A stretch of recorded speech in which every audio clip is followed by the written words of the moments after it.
to another Frog Pond News Update. I'm your host, John Jagger, and we're going to break it down and try and keep this one quick and easy, because there was nothing easy about this week on Frog Wrestling.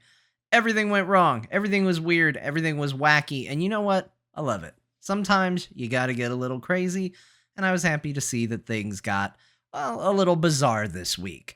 Let's break it down for you. But before we get to what happened, we do have this week a behind the scenes update.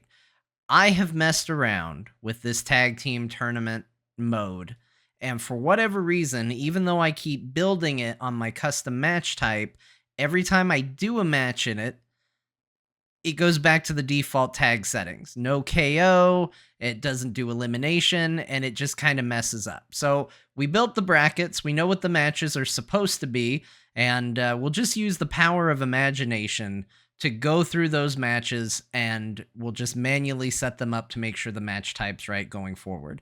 Now, this does get a little tricky because it does mean that technically those first two matches might have had a different result had the match type been applied properly. And I debated redoing it, just starting over. I'm just going to call it like it is. I think having a There Will Be Dungeons brawl is fine. I don't think there's anything wrong with having those teams go after each other. We'll just see how it goes, and we'll just go from there. I obviously have other storylines planned for Core Red.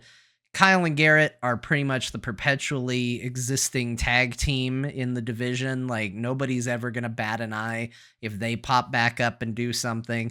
I don't think it really hurts either of the teams that lost to kind of step back while the There Will Be Dungeons crew runs forward.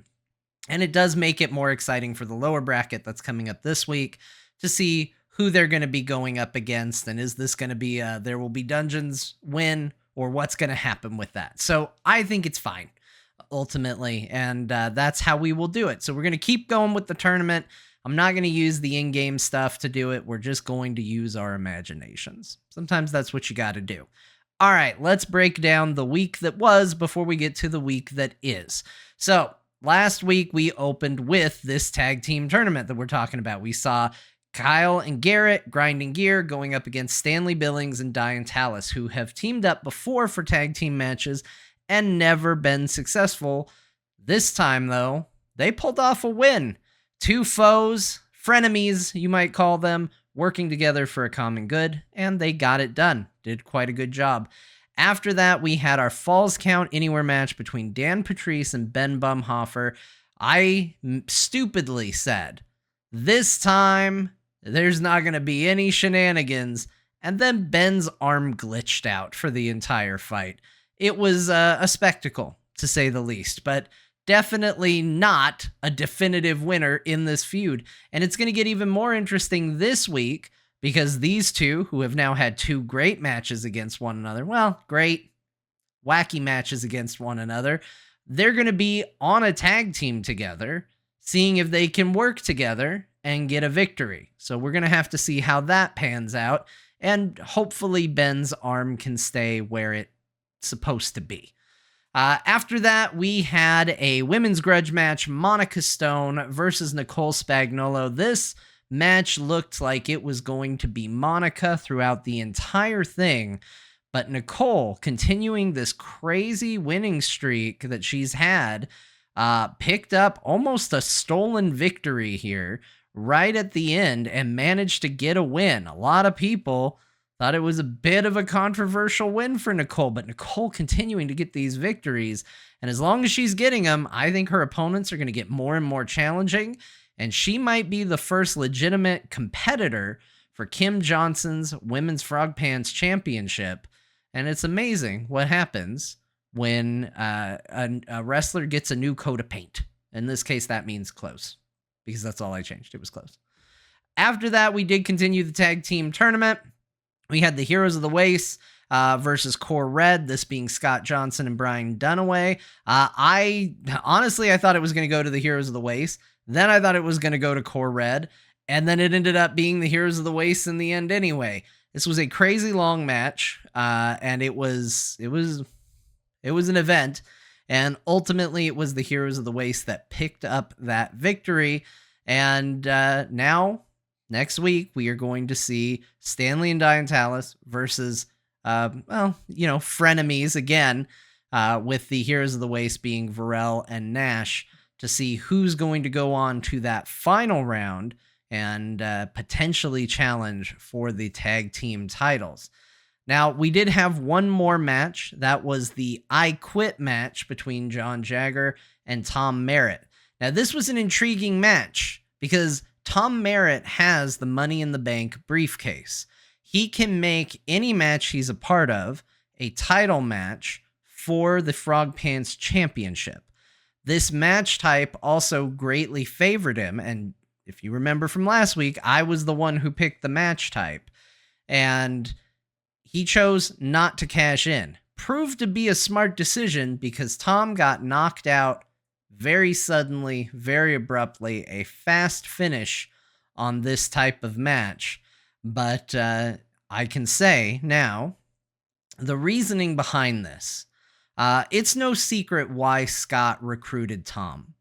Scott wants every title under the Core name. It's been a goal since he joined Core in the very beginning. He wants all the gold. He thinks that that's his end game, is to be the faction that has every belt. And who knows, maybe that will ultimately be the end game for all of Frog Wrestling if anybody can ever actually do it. But he wants that. He wants it very badly. And he failed to maintain his Frog Pants Championship. So logically, what's the fastest path to getting it back? Reach out to somebody that's guaranteed to get a title shot and bring him into the fold. But Tom Merritt's not stupid. And Tom Merritt wants to win that gold when he knows he can win that gold. And I think he's going to hold on to it till it feels like the time is perfect. So the challenge I issued last week, the reason why it was so important, I beat Tom at a type of match he's good at, is really simple. Dissuade him from ever cashing in that Money in the Bank briefcase. I'm going to deny Scott his gold by keeping his challenger out of the running. Scott wants the title back. He can come get it himself. He doesn't need to send one of his lackeys to do it. That's what I have to say. But it was a great week and a lot of stories building off of this. Obviously, we have the continuation of the tag team tournament.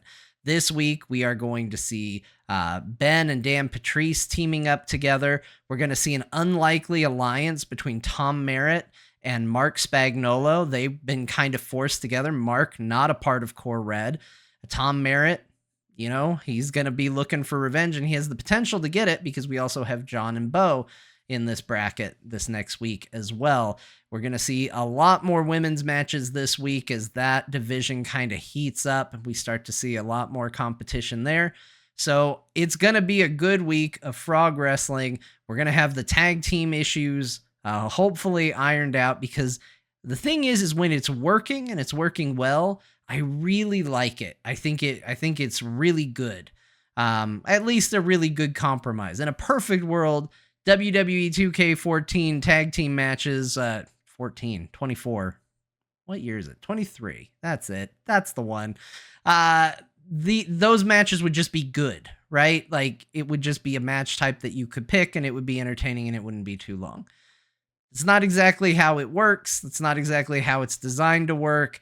They're building for a game that's supposed to be played, not watched. So I'm kind of the one breaking it, but still, I wish there was some AI setup things that could make those matches more compelling. But I think we have found a decent compromise. It's just getting the game to let us do it is the trick. So we'll figure that out. We'll have those matches, a couple other surprises, and we've got a lot of Money in the Bank briefcase holders. Are any of them going to cash in? Well, we're just going to have to see. Find out this week, Frog Wrestling. That's going to be on Wednesday night at 4 Pacific. I said that with absolute certainty. It's 4 Pacific. It's its usual time. Actually, I've updated the calendar on my Twitch stream, so if you do catch us live, check out the schedule on the Twitch stream. It will update to your time zone, and then I don't have to remember time zones. It's 5 o'clock Mountain, which I believe is for Pacific. I think I got it right. That's all. I'm Loopy. I've been hating Christmas lights all day. Bye, everybody. I'll catch you all later, and I'll catch you later this week for more Frog Wrestling.